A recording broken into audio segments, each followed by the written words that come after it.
सत श्री अकाल जी। तुसी देख रहे हो टूडे 7 न्यूज़ प्रोग्राम खास मुलाकात के तहत अज तुहाडी मुलाकात करांदे हां एकनूर सिंह। आओ तुहानूं दिखाने हां साडे पत्रकार बूटा लद्दड़ दी ये रिपोर्ट।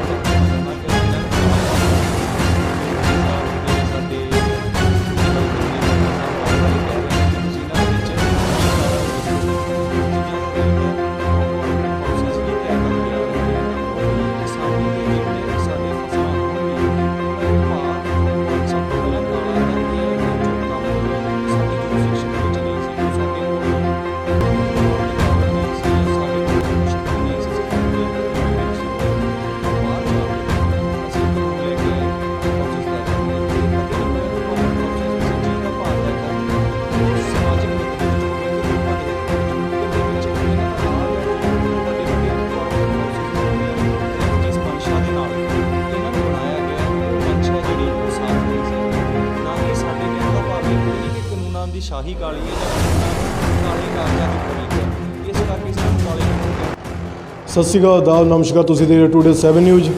अज टूडे 7 न्यूज़ की टीम अज पहुंची है खन्ने शहर दे विच।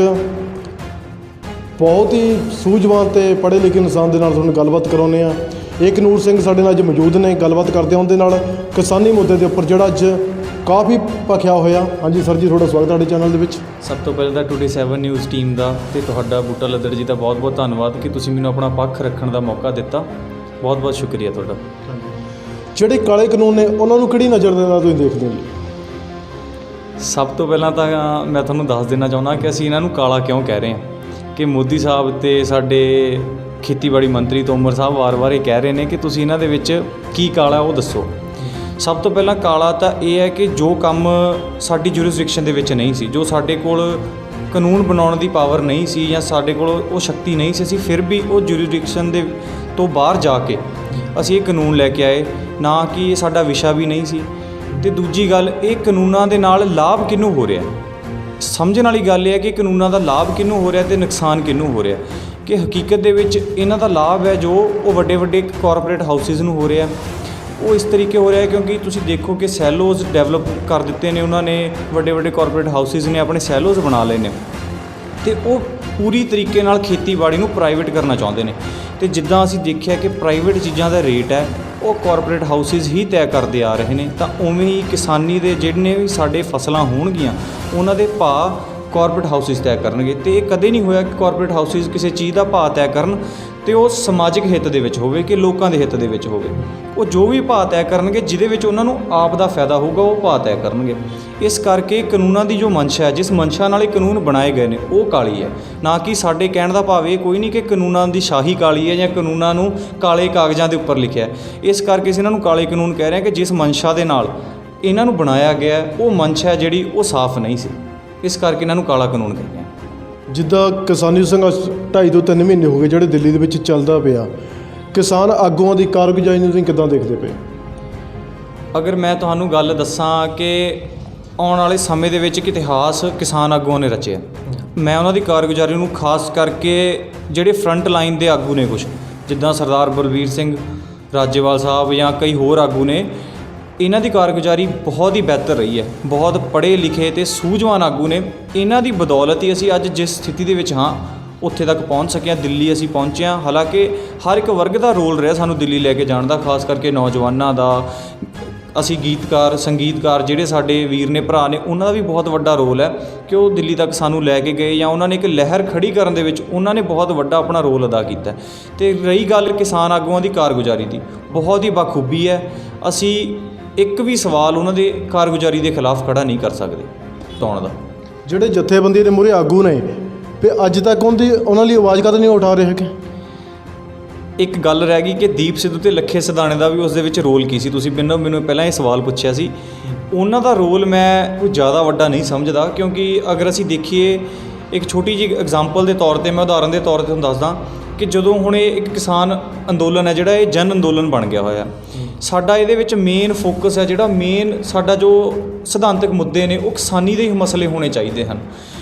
ਜਨ ਅੰਦੋਲਨ ਦੇ ਵਿੱਚ ਕੀ ਹੁੰਦਾ ਹੈ ਕਿ ਹਰ ਇੱਕ ਸਟੇਟ ਦਾ ਹਰ ਇੱਕ ਵਰਗ ਦੇ ਲੋਕ ਇਹਦੇ ਵਿੱਚ ਸ਼ਮੂਲੀਅਤ ਕਰਦੇ ਨੇ। ਅਗਰ ਅਸੀਂ ਕਿਸੇ ਇੱਕ ਧਰਮ ਦੀ ਜਾਂ ਕਿਸੇ ਇੱਕ ਖਾਸ ਵਰਗ ਦੀ ਉਹਦੇ ਵਿੱਚ ਗੱਲ ਕਰਾਂਗੇ ਤਾਂ ਬਾਕੀ ਲੋਕ ਸਾਡੇ ਤੋਂ ਟੁੱਟ ਜਾਣਗੇ ਅਤੇ ਜੋ ਇਸ ਅੰਦੋਲਨ ਦਾ ਮੇਨ ਪੱਖ ਸੀ ਉਹ ਲੋਕਾਂ ਦੇ ਵਿੱਚ ਇੱਕ ਨੈਗੇਟਿਵ ਇਮੇਜ, ਇੱਕ ਨੈਗੇਟਿਵ ਰੋਲ ਪਲੇ ਕਰੇਗਾ। ਠੀਕ ਹੈ ਕਿ ਹਰ ਇੱਕ ਬੰਦੇ ਦੇ ਹਰ ਇੱਕ ਅਲੱਗ-ਅਲੱਗ ਵਿਊਜ਼ ਹੁੰਦੇ ਨੇ ਕਿ ਕਿਸੇ ਨੂੰ ਖਾਲਿਸਤਾਨ ਦੀ ਮੰਗ ਜਾਇਜ਼ ਲੱਗ ਸਕਦੀ ਹੈ, ਕਿਸੇ ਨੂੰ ਇਹ ਗੱਲ ਜਾਇਜ਼ ਲੱਗ ਸਕਦੀ ਹੈ ਕਿ ਰਾਜਾਂ ਨੂੰ ਵੱਧ ਅਧਿਕਾਰ ਮਿਲਣੇ ਚਾਹੀਦੇ ਨੇ। ਉਸੇ ਤਰੀਕੇ ਦੀਪ ਸਿੱਧੂ ਅਤੇ ਲੱਖੇ ਸਿਧਾਣੇ ਦੇ ਆਪਣੇ ਵਿਊਜ਼ ਸੀਗੇ, ਪਰ ਉਹਨਾਂ ਨੂੰ ਇਹ ਚਾਹੀਦਾ ਸੀ ਕਿ ਜੋ ਇਹ ਅੰਦੋਲਨ ਹੈ ਇਹ ਕਿਸਾਨਾਂ ਦਾ ਅੰਦੋਲਨ ਹੈ, ਇੱਥੇ ਅਸੀਂ ਕਿਸਾਨੀ ਦੀ ਹੀ ਗੱਲ ਕਰੀਏ ਤਾਂ ਜੋ ਕਿ ਇਸ ਅੰਦੋਲਨ ਨੂੰ ਵੱਧ ਬਲ ਮਿਲ ਸਕੇ। ਉਹਨਾਂ ਦੀ ਗਲਤੀ ਸਿਰਫ ਇਹ ਹੈ ਕਿ ਜੋ ਉਹਨਾਂ ਦੇ ਵਿਚਾਰ ਸੀ ਉਹ ਆਪਣੇ ਅੰਦੋਲਨ ਦੇ ਵਿੱਚ ਰੱਖਦੇ ਰਹੇ, ਹਾਲਾਂਕਿ ਕਿਸਾਨੀ ਮਸਲਿਆਂ ਤੋਂ ਇਲਾਵਾ ਵੀ ਜੋ ਉਹਨਾਂ ਦੇ ਵਿਚਾਰ ਸੀ ਉਹਨਾਂ ਨੇ ਇਸ ਦੇ ਵਿੱਚ ਰੱਖੇ। ਇਸ ਕਰਕੇ ਹੀ ਉਹ ਕਿਸਾਨ ਆਗੂਆਂ ਨੂੰ ਖਟਕਦੇ ਸੀ ਜਾਂ ਹੋਰ ਜਿੰਨਾ ਵੀ ਬੰਦਿਆਂ ਨੂੰ ਖਟਕਦੇ ਸੀ ਜਾਂ ਉਹਨਾਂ ਦੀ ਬਰਖਲਾਫੀ ਕਰ ਰਹੇ ਨੇ, ਉਹਨਾਂ ਦਾ ਕਾਰਨ ਹੀ ਇਹ ਸੀਗਾ।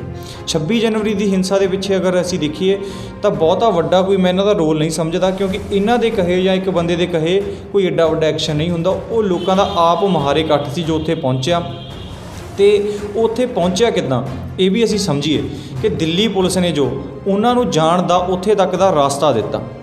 ਹੁਣ ਮੈਂ ਇੱਕ ਆਮ ਇਨਸਾਨ ਹਾਂ, ਮੈਂ ਅੱਜ ਤੱਕ ਦਿੱਲੀ ਨਹੀਂ ਗਿਆ। ਜੇ ਮੈਨੂੰ ਪੁਲਿਸ ਕਹੀ ਜਾਊਗੀ ਕਿ ਇੱਧਰ ਨੂੰ ਚਲੇ ਜਾਓ ਜੀ ਜਾਂ ਉੱਧਰ ਨੂੰ ਚਲੇ ਜਾਓ, ਮੈਂ ਤਾਂ ਜਾਂਦੇ ਰਹਿਣਾ। ਮੈਨੂੰ ਨਹੀਂ ਪਤਾ ਕਿ ਕਿਹੜੀ ਆਊਟਰ ਰਿੰਗ ਰੋਡ ਹੈ, ਕਿਹੜੀ ਇਨਰ ਰਿੰਗ ਰੋਡ ਹੈ। ਤਾਂ ਇਸ ਕਰਕੇ ਲੋਕਾਂ ਨੂੰ ਗੁੰਮਰਾਹ ਕੀਤਾ ਗਿਆ। ਖੁਦ 26 ਜਨਵਰੀ ਵਾਲੇ ਦਿਨ ਉਹਨਾਂ ਨੂੰ ਲਾਲ ਕਿਲ੍ਹੇ ਤੱਕ ਪਹੁੰਚਣ ਦਾ ਰਾਹ ਦਿੱਲੀ ਪੁਲਿਸ ਨੇ ਦਿੱਤਾ, ਬਾਕੀ ਰਾਹ ਨੂੰ ਬੈਰੀਕੇਡਿੰਗ ਕਰਕੇ। ਇਸ ਕਰਕੇ ਜੋ 26 ਜਨਵਰੀ ਦਾ ਜੋ ਵੀ ਘਟਨਾਕ੍ਰਮ ਹੋਇਆ ਉਹਦੇ ਪਿੱਛੇ ਦਿੱਲੀ ਪੁਲਿਸ ਹੀ ਜ਼ਿੰਮੇਵਾਰ ਹੈ ਅਤੇ ਸੈਂਟਰ ਸਰਕਾਰ ਜ਼ਿੰਮੇਵਾਰ ਹੈ, ਜਿਹਦੀ ਸ਼ਹਿ ਅਤੇ ਜਿਨ੍ਹਾਂ ਦੀ ਸੋਚ ਦੇ ਨਾਲ ਇਹ ਸਾਰਾ ਕੁਝ ਹੋਇਆ।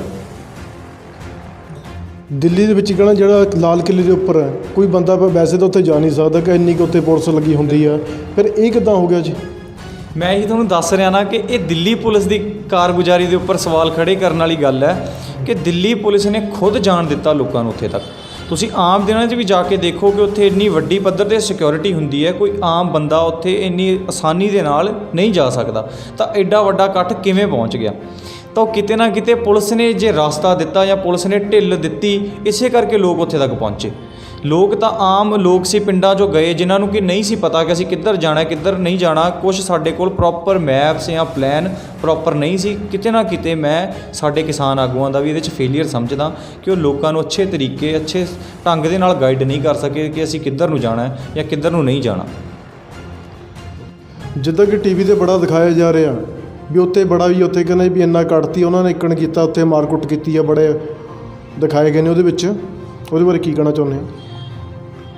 ਤੁਸੀਂ ਗੋਦੀ ਮੀਡੀਆ ਦੀ ਗੱਲ ਕਰਦੇ ਆ, ਮੇਨਲੀ ਮੈਂ ਨੈਸ਼ਨਲ ਮੀਡੀਆ ਦੀ ਇੱਕ ਗੱਲ ਕਰਦਾ ਕਿ ਅੱਜ ਜੋ ਨੈਸ਼ਨਲ ਮੀਡੀਆ ਮੈਂ ਉਹਨੂੰ ਨੈਸ਼ਨਲ ਮੀਡੀਆ ਨਹੀਂ ਕਹੂੰਗਾ, ਗੋਦੀ ਮੀਡੀਆ ਵੀ ਨਹੀਂ ਕਹੂੰਗਾ, ਕਿਉਂਕਿ ਜਿੱਦਾਂ ਕਿ ਹਰ ਇੱਕ ਪਾਰਟੀ ਦਾ ਇੱਕ IT ਸੈੱਲ ਹੁੰਦਾ, ਇੱਕ IT ਵਿੰਗ ਹੁੰਦਾ ਜੋ ਪਾਰਟੀ ਨੂੰ ਪ੍ਰਮੋਟ ਕਰਦਾ ਜਾਂ ਪਾਰਟੀ ਦੀ ਗਤੀਵਿਧੀਆਂ ਨੂੰ ਲੋਕਾਂ ਤੱਕ ਦਿਖਾਉਂਦਾ। ਉਸੇ ਤਰੀਕੇ ਜਿਹੜਾ ਅੱਜ ਨੈਸ਼ਨਲ ਮੀਡੀਆ ਖਾਸ ਕਰਕੇ ਫਰੰਟ ਲਾਈਨ ਦੇ ਜਿਹੜੇ ਨਿਊਜ਼ ਚੈਨਲ ਨੇ ਉਹ ਇੱਕ ਬਹੁਤ ਵੱਡਾ ਨੈਗੇਟਿਵ ਰੋਲ ਪਲੇ ਕਰ ਰਹੇ ਨੇ। ਉਹ ਇਸ ਤਰੀਕੇ ਨੈਗੇਟਿਵ ਰੋਲ ਪਲੇ ਕਰ ਰਹੇ ਨੇ ਕਿ ਉਹਨਾਂ ਨੂੰ ਮੈਂ ਕਹੂੰਗਾ ਕਿ ਉਹ BJP ਦੇ ਪ੍ਰਮੋਟਿੰਗ ਵਿੰਗ ਨੇ, ਐਡਵਰਟਾਈਜ਼ਿੰਗ ਵਿੰਗ ਨੇ। ਉਹ BJP ਨੂੰ ਪ੍ਰਮੋਟ ਕਰ ਰਹੇ ਨੇ ਹਰ ਵੇਲੇ ਉਹਨਾਂ ਦੇ ਮੁੱਦੇ ਦੇ ਉੱਪਰ। ਅਗਰ ਮੋਦੀ ਸਾਹਿਬ ਨੇ ਪਾਸਾ ਵੀ ਲਿਆ, ਛਿੱਕ ਵੀ ਮਾਰੀ, ਤਾਂ ਉਹ ਇਹ ਦਿਖਾਇਆ ਜਾ ਰਿਹਾ ਕਿ ਪਾਕਿਸਤਾਨ ਕੰਬ ਗਿਆ, ਉਹ ਆਪਣਾ ਇਮਰਾਨ ਖਾਨ ਕੰਬ ਗਏ ਜੀ, ਉਹਨੂੰ ਨੁਕਸਾਨ ਪਾਕਿਸਤਾਨ ਨੂੰ ਹੋ ਗਿਆ। ਹਾਲਾਂਕਿ ਜੋ ਕਾਰਗੁਜ਼ਾਰੀ ਉਹਨਾਂ ਨੂੰ ਦਿਖਾਉਣੀ ਚਾਹੀਦੀ ਸੀ ਇਸ ਕਿਸਾਨ ਅੰਦੋਲਨ ਦੇ ਵਿੱਚ, ਜਿਸ ਤਰੀਕੇ ਕਿ ਉਹ ਇੱਕ ਬਹੁਤ ਅੱਛਾ ਰੋਲ ਪਲੇ ਕਰ ਸਕਦੇ ਸੀ, ਉਹ ਉਹਨਾਂ ਤੋਂ ਉਮੀਦ ਕੀਤੀ ਗਈ ਸੀ, ਪਰ ਉਹਨਾਂ ਨੇ ਉਹ ਨਾ ਕੁਝ ਕਰਦੇ ਹੋਏ ਇੱਕ ਬਹੁਤ ਵੱਡਾ ਨੈਗੇਟਿਵ ਰੋਲ ਪਲੇ ਕੀਤਾ ਅਤੇ ਕਿਸਾਨ ਅੰਦੋਲਨ ਨੂੰ ਹਰ ਪੱਖ ਤੋਂ ਢਾਲ ਲਾਉਣ ਦੀ ਕੋਸ਼ਿਸ਼ ਕੀਤੀ ਹੈ। ਜਿਹੜਾ ਕਿ ਆਪਣਾ ਪੰਜਾਬੀ ਉੱਥੇ ਮੀਡੀਆ ਜਿਹੜਾ ਪਹੁੰਚਿਆ ਹੋਇਆ, ਉਹਨਾਂ ਵਿੱਚ ਇੱਕ ਮਨਦੀਪ ਸਿੰਘ ਪੁੰਨਿਆ ਵੀ ਹੈਗਾ ਸੀ, ਉਹਨਾਂ ਵਾਸਤੇ ਇਹਨੇ ਕਿਸਾਨ ਆਗੂ ਨੇ ਕੀ ਕੀਤਾ? ਮਨਦੀਪ ਸਿੰਘ ਪੁੰਨੇ ਦੀ ਤੁਸੀਂ ਗੱਲ ਕਰਦੇ ਹੋ ਕਿ ਬਹੁਤ, ਮੈਂ ਇਹ ਨਹੀਂ ਕਹਿੰਦਾ ਕਿ ਹਰ ਇੱਕ ਪੱਤਰਕਾਰ ਜਾਂ ਹਰ ਇੱਕ ਚੈਨਲ ਮਾੜਾ ਹੈ। ਖਾਸ ਕਰਕੇ ਜੋ ਸਾਡਾ ਅੱਜ ਪੰਜਾਬ ਦਾ ਮੀਡੀਆ, ਤੁਸੀਂ ਇੱਥੇ ਤੱਕ ਪਹੁੰਚੇ ਹੋ, ਅੱਜ ਕਿਸਾਨ ਮਸਲਿਆਂ ਦੇ ਉੱਪਰ ਗੱਲ ਕਰ ਰਹੇ ਹੋ। ਖਾਸ ਕਰਕੇ ਪੰਜਾਬ ਦੇ ਮੀਡੀਆ ਦਾ ਵੀ ਮੈਂ ਤਹਿ ਦਿਲੋਂ ਤੇ ਹੱਥ ਜੋੜ ਕੇ ਧੰਨਵਾਦ ਕਰਦਾ, ਕਿਉਂਕਿ ਉਹਨਾਂ ਨੇ ਇੱਕ ਬਹੁਤ ਵੱਡਾ ਹਾਂ ਪੱਖੀ ਰੋਲ ਅਦਾ ਕੀਤਾ ਲੋਕਾਂ ਵਿੱਚ ਜਾਗਰੂਕਤੀ ਪੈਦਾ ਕਰਨ ਦਾ ਅਤੇ ਇਸ ਅੰਦੋਲਨ ਨੂੰ ਏਡੇ ਵੱਡੇ ਪੱਧਰ 'ਤੇ ਖੜਾ ਕਰਨ ਦਾ। ਅਗਰ ਹਰੇਕ ਵਰਗ ਦੇ ਵਿੱਚ ਕਿਸੇ ਨੂੰ ਜਾਂਦਾ ਹੈ ਤਾਂ ਉਹ ਬਰਾਬਰ ਮੀਡੀਆ ਵੀ ਉਸੇ ਭਾਗੀਦਾਰ ਹੈ ਉਸ ਵਰਗ ਦੇ ਵਿੱਚ, ਕਿਉਂਕਿ ਮੀਡੀਆ ਨੇ ਵੀ ਬਹੁਤ ਵੱਡਾ ਹਾਂ ਪੱਖੀ ਇੱਕ ਰੋਲ ਅਦਾ ਕੀਤਾ ਇਸ ਅੰਦੋਲਨ ਨੂੰ ਖੜਾ ਕਰਨ ਦੇ ਵਿੱਚ, ਖਾਸ ਕਰਕੇ ਪੰਜਾਬ ਦੇ ਮੀਡੀਆ ਨੇ। ਅਤੇ ਤੁਸੀਂ ਗੱਲ ਕਰਦੇ ਹੋ ਮਨਦੀਪ ਸਿੰਘ ਪੁੰਨੀਆ ਦੀ। ਮਨਦੀਪ ਬਹੁਤ ਅੱਛਾ ਪੱਤਰਕਾਰ ਸੀ, ਇੱਕ ਚੰਗੇ ਕੰਮ ਕਰ ਰਿਹਾ ਸੀ, ਪਰ ਜਿੱਦਾਂ ਕਿ ਉਹਦੇ ਸਵਾਲ ਜਾਂ ਉਹਦੀ ਕਾਰਗੁਜ਼ਾਰੀ ਸਰਕਾਰ ਤੋਂ ਬਰਦਾਸ਼ਤ ਨਹੀਂ ਹੋਈ, ਦਿੱਲੀ ਪੁਲਿਸ ਤੋਂ ਬਰਦਾਸ਼ਤ ਨਹੀਂ ਹੋਈ, ਇਸ ਕਰਕੇ ਉੱਤੇ ਤਸ਼ੱਦਦ ਢਾਇਆ ਜਾ ਰਿਹਾ। ਤਾਂ ਅਸੀਂ ਅੱਜ ਇਹਨੂੰ ਲੋਕਤੰਤਰ ਕਹਿ ਹੀ ਨਹੀਂ ਸਕਦੇ, ਡੈਮੋਕ੍ਰੇਸੀ ਕਿਸੇ ਪੱਖ ਤੋਂ ਹੈ ਹੀ ਨਹੀਂ, ਕਿਉਂਕਿ ਸਾਨੂੰ ਰਾਈਟ ਟੂ ਸਪੀਚ ਹੈ। ਅਸੀਂ ਆਪਣੇ ਹੱਕਾਂ ਦੇ ਲਈ, ਅਸੀਂ ਆਪਣੇ ਜੋ ਵੀ ਸਾਡੇ ਰਾਈਟਸ ਨੇ ਉਹਨਾਂ ਦੇ ਲਈ ਆਵਾਜ਼ ਬੁਲੰਦ ਕਰ ਸਕਦੇ ਹਾਂ। ਅਗਰ ਅਸੀਂ ਰਾਈਟ ਦੇ ਲਈ ਆਵਾਜ਼ ਹੀ ਨਹੀਂ ਚੱਕ ਸਕਦੇ, ਆਪਣੇ ਹੱਕਾਂ ਦੇ ਲਈ ਬੋਲ ਹੀ ਨਹੀਂ ਸਕਦੇ, ਤੇ ਉਹਨਾਂ ਦੇ ਨਾਲ ਮਨਦੀਪ ਸਿੰਘ ਪੁੰਨਿਆ ਦੇ ਵਰਗਾ ਹਸ਼ਰ ਕੀਤਾ ਜਾ ਰਿਹਾ, ਤਾਂ ਕਿਤੇ ਨਾ ਕਿਤੇ ਇਹ ਡੈਮੋਕ੍ਰੇਸੀ ਨੂੰ ਢਾਹ ਲਾਈ ਜਾ ਰਹੀ ਹੈ, ਡੈਮੋਕ੍ਰੇਸੀ ਦੇਸ਼ ਦੇ ਵਿੱਚ ਖਤਮ ਹੁੰਦੀ ਜਾ ਰਹੀ ਹੈ।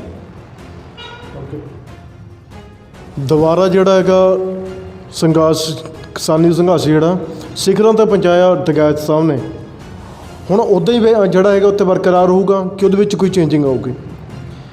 ਸਭ ਤੋਂ ਪਹਿਲਾਂ ਤਾਂ ਰਾਕੇਸ਼ ਟਿਕੈਤ ਜੀ ਨੂੰ ਮੇਰਾ ਦੋਹਰਾ ਸਲਾਮ ਕਿ 26 ਜਨਵਰੀ ਦੇ ਘਟਨਾਕ੍ਰਮ ਤੋਂ ਬਾਅਦ ਇੱਕ ਵਾਰੀ ਤਾਂ ਅਸੀਂ ਬੈਕ ਸਟੈਪ 'ਤੇ ਆ ਗਿਆ ਸੀ ਅੰਦੋਲਨ, ਕਿ ਸਰਕਾਰ ਦਾ ਗੋਡਾ ਸਾਡੀ ਧੌਣ 'ਤੇ ਆ ਗਿਆ ਸੀ। ਰਾਕੇਸ਼ ਟਿਕੈਤ ਹੀ ਨੇ ਜੋ ਇਸ ਅੰਦੋਲਨ ਨੂੰ ਦੁਬਾਰਾ ਲੀਹ 'ਤੇ ਲੈ ਕੇ ਆਂਦਾ ਅਤੇ ਇਸ ਅੰਦੋਲਨ ਦੇ ਵਿੱਚ ਜਾਨ ਪਾਈ। ਅਤੇ ਰਹੀ ਗੱਲ ਇਕੱਠ ਦੀ, ਇਹ ਇਕੱਠ ਆਉਣ ਵਾਲੇ ਦਿਨਾਂ ਦੇ ਵਿੱਚ ਤੁਸੀਂ ਵੀ ਦੇਖੋਗੇ ਕਿ ਹੁਣ ਨਾਲੋਂ ਵੀ, ਪਹਿਲਾਂ ਨਾਲੋਂ ਵੀ ਬਹੁਤ ਜ਼ਿਆਦਾ ਵਧੂਗਾ, ਕਿਉਂਕਿ ਇਹ ਨਾ ਹੀ ਕਿਸੇ ਰਾਜ ਦਾ ਅਤੇ ਨਾ ਹੀ ਇਹ ਕਿਸੇ ਦੇਸ਼ ਦਾ ਮਸਲਾ ਰਹਿ ਚੁੱਕਿਆ। ਹੁਣ ਇੱਕ ਇੰਟਰਨੈਸ਼ਨਲ ਮੁੱਦਾ ਅਤੇ ਇੱਕ ਇੰਟਰਨੈਸ਼ਨਲ ਮਸਲਾ ਬਣ ਚੁੱਕਿਆ। ਵੱਡੀਆਂ ਵੱਡੀਆਂ ਸ਼ਖਸੀਅਤਾਂ ਨੈਸ਼ਨਲ ਇੰਟਰਨੈਸ਼ਨਲ ਦੋਨੋਂ ਪੱਧਰ ਦੀਆਂ ਇਸ ਅੰਦੋਲਨ ਦੇ ਵਿੱਚ ਆਪਣਾ ਸ਼ਮੂਲੀਅਤ ਦੇ ਰਹੀਆਂ ਨੇ ਅਤੇ ਹਾਂ ਪੱਖੀ ਰੋਲ ਅਦਾ ਕਰ ਰਹੀਆਂ ਨੇ। ਅਤੇ ਰਹੀ ਦੂਜੇ ਪਾਸੇ ਗੱਲ ਇਕੱਠ ਦੀ, ਇਕੱਠ ਆਉਣ ਵਾਲੇ ਦਿਨਾਂ ਦੇ ਵਿੱਚ ਇਹਦੇ ਨਾਲੋਂ ਵੀ ਜ਼ਿਆਦਾ ਵੱਡਾ ਭਰਵਾਂ ਹੁੰਗਾਰਾ ਤੁਹਾਡੇ ਸਾਹਮਣੇ ਹੀ ਲੋਕਾਂ ਦਾ ਅੰਦੋਲਨ ਨੂੰ ਮਿਲਣ ਜਾ ਰਿਹਾ। ਜਦੋਂ ਕਿ ਮੋਰੀ ਹੁਣ ਵਾਢੀ ਪੈ ਜਾਣੀ 1-1.5 ਮਹੀਨੇ ਤੱਕ। ਰਹੀ ਗੱਲ ਵਾਢੀ ਦੀ, ਇਹਦੀ ਜੋ ਪਰਫੋਰਮੈਂਸ ਹੈ ਅੰਦੋਲਨ ਦੇ ਵਿੱਚ, ਜੋ ਕਿਸਾਨ ਆਗੂਆਂ ਦੀ ਪਰਫੋਰਮੈਂਸ ਹੈ, ਉਸ ਕਾਰਗੁਜ਼ਾਰੀ ਜੋ ਕਿਸਾਨ ਆਗੂ ਆਪਣੀ ਕਰ ਦਿਖਾ ਰਹੇ ਨੇ, ਉਹਨਾਂ ਨੇ ਇਸ ਤਰੀਕੇ ਆਪਣੀ ਇਹਨੂੰ ਪਲਾਨ ਕੀਤਾ ਹੋਇਆ ਹੈ ਕਿ ਗਰੁੱਪ, ਜਿੱਦਾਂ ਤੁਸੀਂ ਪਿੰਡਾਂ 'ਚ ਦੇਖ ਰਹੇ ਹੋ ਕਿ ਲੋਕਾਂ ਨੇ ਗਰੁੱਪ ਬਣਾ ਲਏ ਨੇ, ਜਥੇ ਬਣਾ ਲਏ ਨੇ 10-10 20-20 ਲੋਕਾਂ ਦੇ, ਕਿ 10 ਲੋਕ ਜਾਣਗੇ ਪਿਛਲੇ, ਉਹ ਵਾਪਸ ਆ ਜਾਣਗੇ 10 ਦਿਨਾਂ ਬਾਅਦ, ਅਗਲੇ 10 ਲੋਕਾਂ ਦਾ ਜਥਾ ਪਿੰਡਾਂ 'ਚੋਂ ਚਲੇ ਜਾਏਗਾ। ਇਸੇ ਤਰੀਕੇ ਹੀ ਕਿਸਾਨ ਆਗੂਆਂ ਨੇ, ਜਿਹੜੇ ਉਹਨਾਂ ਦੇ ਜਥੇਬੰਦੀਆਂ ਦੇ ਮੈਂਬਰ ਨੇ, ਉਹਨਾਂ ਨਾਲ ਜੁੜੇ ਹੋਏ ਲੋਕ ਨੇ, ਉਹਨਾਂ ਨੇ ਵਿਉਂਤਬੰਦੀ ਅੱਜ ਤੋਂ 3 ਮਹੀਨੇ ਪਹਿਲਾਂ ਹੀ ਕਰ ਲਈ ਸੀ, ਜਦੋਂ ਦਿੱਲੀ ਜਾਣ ਦੀ ਪਲੈਨਿੰਗ ਸੀ, ਕਿ ਕਿਸ ਤਰੀਕੇ, ਕਿਉਂਕਿ ਹਰ ਇੱਕ ਬੰਦੇ ਨੂੰ ਪਿੱਛੇ ਘਰ ਦੇ ਵਿੱਚ ਕੰਮ ਹੁੰਦੇ ਨੇ, ਪਰਿਵਾਰ ਨੇ, ਉਹਨਾਂ ਨੇ ਆਪਣੀ ਫਸਲਾਂ ਵੀ ਦੇਖਣੀਆਂ ਨੇ, ਤਾਂ ਉਹਨਾਂ ਨੇ ਜਥੇ ਪਹਿਲਾਂ ਹੀ ਤਿਆਰ ਕਰ ਲਏ ਨੇ ਕਿ ਜੋ ਅੱਗੇ ਵਾਢੀ ਆਏਗੀ ਉਹਦੇ ਵਿੱਚ ਜਥਿਆਂ ਦੇ ਰੂਪ ਦੇ ਵਿੱਚ ਲੋਕ ਜਾਣਗੇ, ਤਾਂ ਜੋ ਕਿ ਪਿੱਛੇ ਆਪਣਾ ਕੰਮ ਵੀ ਸੰਭਾਲ ਸਕਣ ਅਤੇ ਅੰਦੋਲਨ ਦੇ ਵਿੱਚ ਵੀ ਪੂਰੀ ਸ਼ਮੂਲੀਅਤ ਦੇ ਸਕਣ। ਤੀਰ ਨਿਕਲਿਆ ਕਮਾਨ 'ਚੋਂ, ਬੋਲ ਨਿਕਲਿਆ ਜ਼ੁਬਾਨ ਦੇ ਵਿੱਚੋਂ, ਜਿਹੜੇ ਕਾਲੇ 3 ਕਾਨੂੰਨ ਨੇ ਇਹ ਵਾਪਸ ਹੋਣਗੇ? 100% ਵਾਪਸ ਹੋਣਗੇ ਜੀ, ਕਿਉਂਕਿ ਅਸੀਂ ਅਗਰ ਇਤਿਹਾਸ ਦੇਖੀਏ ਪੰਜਾਬੀਆਂ ਦਾ, ਜਿੱਥੇ ਜਾ ਕੇ ਪੰਜਾਬੀ ਇੱਕ ਵਾਰ ਖੜ੍ਹ ਗਏ, ਉੱਥੋਂ ਕਦੇ ਇਹ ਹਾਰ ਦਾ ਸਾਹਮਣਾ ਕਰਕੇ ਵਾਪਸ ਨਹੀਂ ਆਏ। ਉਹ ਇੱਕ ਅਲੱਗ ਗੱਲ ਹੈ ਕਿ ਸਾਨੂੰ ਸਾਡੇ ਗੱਦਾਰ ਮਾਰਦੇ ਰਹੇ, ਇੱਕ ਅਲੱਗ ਵਿਸ਼ਾ ਹੈ, ਇਹਦੇ 'ਤੇ ਆਪਾਂ ਫਿਰ ਕਦੇ ਗੱਲ ਕਰਾਂਗੇ, ਪਰ 100% ਸਰਕਾਰ ਨੂੰ ਝੁਕਣਾ ਪਏਗਾ, ਕਿਉਂਕਿ ਮੈਨੂੰ ਇੱਕ ਵੀ ਇਹੋ ਜਿਹਾ ਪੱਖ ਜਾਂ ਇੱਕ ਵੀ ਇਹੋ ਜਿਹਾ ਪੁਆਇੰਟ ਸਰਕਾਰ ਦਾ ਨਹੀਂ ਹੁਣ ਤੱਕ ਮਿਲਿਆ ਜਿਹਦੇ 'ਤੇ ਸਰਕਾਰ ਦਾ ਸਟੈਂਡ ਕਲੀਅਰ ਹੋਵੇ, ਜਾਂ ਉਹ ਇਹਨਾਂ ਆਪਣੇ ਕਾਨੂੰਨਾਂ ਦੇ ਉੱਪਰ ਸਟੈਂਡ ਲੈ ਸਕਣ। ਜੋ ਵੀ ਹੈ ਇਹਨਾਂ ਕਾਨੂੰਨਾਂ ਦੇ ਵਿੱਚ ਕਿਸਾਨਾਂ ਦੇ ਉਲਟ ਹੈ ਅਤੇ ਕਾਰਪੋਰੇਟ ਹਾਊਸਿਸ ਦੇ ਫਾਇਦੇ ਦੇ ਵਿੱਚ ਹੈ। ਇਸ ਕਰਕੇ ਸਰਕਾਰ ਦੀ ਤੋਂ ਇਹ ਬਹੁਤ ਵੱਡੀ ਗਲਤੀ ਹੋਈ ਹੈ। ਅੱਜ ਨਹੀਂ 6 ਮਹੀਨੇ ਨੂੰ, ਸਾਲ ਨੂੰ ਸਰਕਾਰ ਨੂੰ ਆਪਣੀ ਇਹ ਗਲਤੀ ਐਡਮਿਟ ਕਰਨੀ ਪਏਗੀ ਅਤੇ ਸਰਕਾਰ ਨੂੰ ਝੁਕਣਾ ਹੀ ਪਏਗਾ। ਕਾਨੂੰਨ ਵਾਪਸ ਕਰਨ ਤੋਂ ਬਿਨਾਂ ਹੋਰ ਕੋਈ ਰਾਹ ਨਹੀਂ। ਅਤੇ ਦੂਜੀ ਰਹੀ ਗੱਲ ਕਿ ਅੱਜ ਤੋਂ 3 ਮਹੀਨੇ ਪਹਿਲਾਂ ਕੋਈ ਵਿਚਲਾ ਰਾਹ ਅਸੀਂ ਕੱਢ ਸਕਦੇ ਸੀ, ਕਿ ਕਾਨੂੰਨ ਵਾਪਸੀ ਤੋਂ ਬਿਨਾਂ ਵਾਲਾ ਕੋਈ ਰਾਹ ਅਸੀਂ ਕੱਢ ਸਕਦੇ ਸੀ, ਪਰ ਅਸੀਂ ਦਿੱਲੀ ਗਏ, ਆਪਣੇ ਬਜ਼ੁਰਗ, ਆਪਣੇ ਨੌਜਵਾਨ ਕਟਾਏ। ਅੱਜ ਅਸੀਂ ਆਪਣੇ ਨੌਜਵਾਨਾਂ ਦੇ ਉੱਪਰ ਪਰਚੇ ਕਰਾਏ, ਅਸੀਂ ਆਪਣੇ ਬਜ਼ੁਰਗਾਂ ਦੇ ਉੱਪਰ ਤਸ਼ੱਦਦ ਕਰਵਾ ਲਿਆ, ਅਤੇ ਅਗਰ ਅਸੀਂ ਹੁਣ ਵਿਚਲੇ ਰਾਹ ਦੇ ਵਿੱਚ ਉੱਪਰ ਅਸੀਂ ਸਹਿਮਤੀ ਜਤਾ ਲੈਂਦੇ ਹਾਂ, ਤਾਂ ਇਸ ਤੋਂ ਵੱਡੀ ਹਾਰ ਸਾਡੇ ਲਈ ਕੋਈ ਨਹੀਂ ਹੋਏਗੀ। ਇਹ ਗੱਲ ਅੱਜ ਚੰਗੇ ਜਾਂ ਮਾੜੇ ਤੋਂ ਉੱਪਰ ਵੀ ਸਾਡੀ ਅਣਖ 'ਤੇ ਆ ਗਈ ਹੋਈ ਹੈ। ਇੰਨਾ ਕੁਝ ਸਾਡੇ ਉੱਤੇ ਅਤਿਆਚਾਰ ਹੋਣ ਦੇ ਬਾਅਦ ਹੁਣ ਅਸੀਂ ਕਾਨੂੰਨ ਵਾਪਸ ਕਰਾਏ ਬਿਨਾਂ ਦਿੱਲੀ ਤੋਂ ਵਾਪਸ ਨਹੀਂ ਮੁੜਾਂਗੇ। ਹਰ ਹੀਲੇ ਅਤੇ ਉੱਥੇ ਬੈਠੇ ਬਜ਼ੁਰਗ ਅਤੇ ਹਰ ਨੌਜਵਾਨ ਨੂੰ ਇਹ ਮੇਰੀ ਹੌਸਲਾ ਅਫਜ਼ਾਈ ਦੇ ਲਈ ਇਹ ਸ਼ਬਦ ਨੇ ਕਿ ਉਹ ਇਹ ਫਿਕਰ ਨਾ ਕਰਨ ਕਿ ਉਹ ਇਕੱਲੇ ਨੇ। ਉਹ ਮਗਰ ਜੋ ਆਪਣੇ ਬਾਲ ਸਾਡੀ ਉਮਰ ਦੇ ਜਾਂ ਛੋਟੇ ਬਾਲ ਛੱਡ ਕੇ ਗਏ ਨੇ, ਉਹ ਜਿੱਦਣ ਉਹਨਾਂ ਦੇ ਉੱਪਰ ਸਰਕਾਰ ਉਂਗਲ ਕਰੇਗੀ, ਅਸੀਂ ਉਹਨਾਂ ਤੋਂ ਅੱਗੇ ਹੋ ਕੇ ਸਿਰ ਦੇਵਾਂਗੇ। ਇਹ ਸਾਡਾ ਉਹਨਾਂ ਨਾਲ ਵਾਅਦਾ ਹੈ। ਅਤੇ ਹਰ ਵੇਲੇ ਅਸੀਂ ਕਿਸਾਨ ਆਗੂਆਂ 'ਤੇ ਉੱਥੇ ਦੇ ਬੈਠੇ ਬਜ਼ੁਰਗਾਂ ਦੀ ਪਿੱਠ 'ਤੇ ਖੜ੍ਹੇ ਹਾਂ। ਉਹਨਾਂ ਨੂੰ ਫਿਕਰ ਕਰਨ ਦੀ ਲੋੜ ਨਹੀਂ, ਸਰਕਾਰ ਝੁਕੇਗੀ ਅਤੇ ਸਰਕਾਰ ਨੂੰ ਝੁਕਣਾ ਹੀ ਪਏਗਾ। ਹਾਂਜੀ, ਤੁਹਾਡਾ ਬਹੁਤ ਬਹੁਤ ਧੰਨਵਾਦ ਜੀ, ਜਿਹੜਾ ਸਾਨੂੰ ਕੀਮਤੀ ਸਮਾਂ ਦਿੱਤਾ। ਸਭ ਤੋਂ ਵੱਧ ਧੰਨਵਾਦ ਤੁਹਾਡਾ ਬੂਟਾ ਲੱਦੜ ਜੀ, ਅਤੇ ਖਾਸ ਕਰਕੇ ਤੁਹਾਡੀ ਟੀਮ ਦਾ, ਟੂਡੇ 7 ਨਿਊਜ਼ ਦਾ, ਕਿ ਤੁਸੀਂ ਆਪਣਾ ਕੀਮਤੀ ਸਮਾਂ ਮੈਨੂੰ ਦਿੱਤਾ ਅਤੇ ਆਪਣੇ ਵਿਚਾਰ, ਆਪਣਾ ਪੱਖ ਰੱਖਣ ਦੇ ਲੋਕਾਂ ਦੇ ਅੱਗੇ ਇੱਕ ਮੌਕਾ ਦਿੱਤਾ। ਸ਼ੁਕਰੀਆ ਤੁਹਾਡਾ, ਬਹੁਤ ਬਹੁਤ ਧੰਨਵਾਦ। ਹਾਂਜੀ ਬਹੁਤ ਬਹੁਤ ਧੰਨਵਾਦ ਜੀ ਟੂਡੇ 7 ਨਿਊਜ਼ ਦੇਖਦੇ ਦਰਸ਼ਕਾਂ ਦਾ। ਟੂਡੇ 7 ਨਿਊਜ਼ ਤੇ ਬੂਟਾ ਲੱਦਰ ਖੰਨਾ।